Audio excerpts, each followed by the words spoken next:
A secretaria xeral do PPDG, Paula Prado, e o responsable de emprego no goberno galego, José González, encabezaban a reunión da Comisión de Emprego do Partido Popular que tiña lugar na bodega Viña Costeira, en Ribadavia. O encontro producíase no marco do Ano Internacional do Cooperativismo.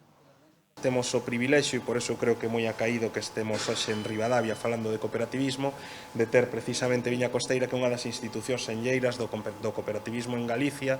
e para nós é o buque insignia da comarca e do Concello de Ribadavia, por suposto, que xa que representa pois probablemente o mellor que ten o cooperativismo, que é o feito de que alá polo ano 1968, verdad, Concha, se xuntaron decenas de familias, bueno, centenares de persoas da comarca do Ribeiro, uniron as súas forzas para pensar no futuro desta comarca, no traballo da terra, na vitivinicultura, e hoxe en día pois, temos esta cooperativa que, como dicía antes, é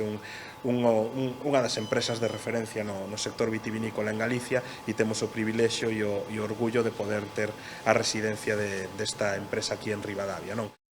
Un sector, o das cooperativas en Galicia, que goza de moi boa saúde, que está crecendo, que está sendo impulsado tamén dende a administración autonómica e, ao mesmo tempo, tamén queremos seguir facendo ese impulso no conxunto da economía social.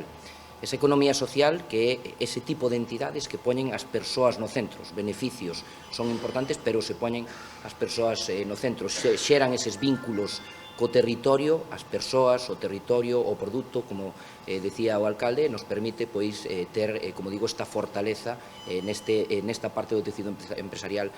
galego.